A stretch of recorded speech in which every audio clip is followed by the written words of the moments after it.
Hello, my name is Puck. Could you tell me your full name, please?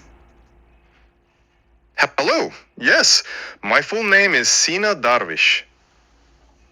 Thank you. Now let's begin. In this first part, I'd like to ask you some questions about yourself. First, let's talk about websites. What kinds of websites do you use most often? Mostly, I visit websites related to my work, like video editing tutorials and stock footage sites. I also spend time on some Persian sites reading news or actually just watching some short films. Oh, also Instagram to be connected with friends.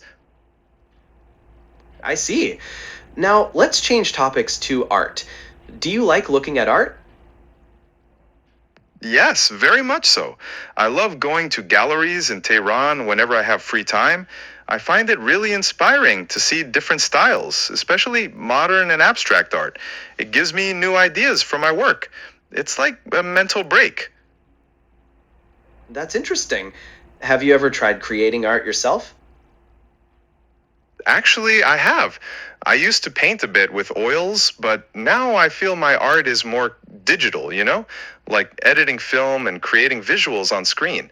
That's where I express my creativity now, though I still keep a notebook for sketches. I see. Now let's talk about your daily routine. What time do you usually get up in the morning? On weekdays, I'm usually up around 7 a.m. I need to leave that early to catch the metro, which, by the way, is always packed. I'm sure you wouldn't believe it. To make it to the studio by 9. Weekends, I try to sleep in, definitely. That sounds like a busy start. Do you have a set routine in the mornings? Yes, quite strict. First, I have to have my coffee, then I grab my Metro card and rush out the door to catch the train. I usually practice my English vocabulary on the Metro, though it's so crowded that sometimes the announcements, interrupt my thoughts. It's quite chaotic. Now we move on to part two. I'll give you a topic to talk about for 1 to 2 minutes. You'll have 1 minute to prepare first. Ready? Yes, I understand. Great. Here's your topic. Describe a difficult decision that you once made and had a good result. You now have 1 minute to prepare. I'll tell you when to start. Start speaking now. So, I had to make a really difficult decision, probably the biggest in my career so far, which was to leave my steady job in Isfahan and move to Tehran. I had a comfortable life there, my family was close, but I knew that real opportunity in film editing was only in the capital. It was scary, really, because I didn't know anyone professionally here. I had to push myself in ways I never thought possible, attending networking events and constantly showing my portfolio, basically starting from zero. But it turned out to be the best decision because I landed a position with a prominent film production company, working on projects that I'm really passionate about. That move actually taught me to trust my abilities and embrace change because now I have opportunities I never would have had back home. It was definitely difficult, but ultimately very rewarding.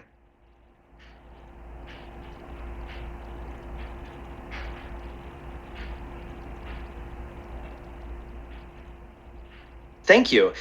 Did making this decision make you feel more confident? Yes, absolutely. Succeeding in such a competitive environment, especially after starting over, really boosted my self confidence. I feel now that I can handle pretty much any challenge that comes my way. And would you recommend that others make big changes like that? Hmm. Well, I suppose it depends on the person and their situation. If something feels stagnant, then yes, making a change can be really positive. But you have to be prepared for the struggle and not expect it to be easy. It takes courage to step out of your comfort zone. Thank you. We've been talking about difficult decisions. I'd like to discuss 1 or 2 more general questions related to this. What decisions do people usually make in their daily lives? Well, on a daily basis, people decide things like what to wear or, let's say, what to have for lunch. They also make choices about their work tasks or how to spend their commute, like reading on the noisy metro. They're mostly small decisions that add up over time. And why would middle aged people tend to second guess their own decisions? perhaps because they face more pressure with family responsibilities, career demands, and thinking about the future. They might feel the weight of past mistakes or worry about making a wrong choice that affects others. There's also that sense of time running out, needing to get it right now. That makes sense. Why do you think many young people are unwilling to follow their parents' advice? I think often young people want to establish their own identity, separate from their parents. Plus, the world changes so quickly that what worked for their parents might not seem relevant anymore. They rely more on their friends or social media for guidance. It's about finding their own path. And which is easier, making a decision by yourself or making a decision after group discussion? I think personally, deciding by yourself is usually easier because it's quicker and you don't have to convince anyone else. Group discussions can be really valuable for getting different perspectives, but finding a consensus can be tough and take a long time. It can actually be more stressful. I just grab my Metro card and make my own choice. But they can often take longer and lead to disagreements, making the final choice more difficult, honestly. It depends on the importance of the decision. Thank you. That is the end of the speaking test. Thank you. Have a nice day. My apologies for that. Let me finalize this. Thank you. That is the end of the speaking test. Goodbye.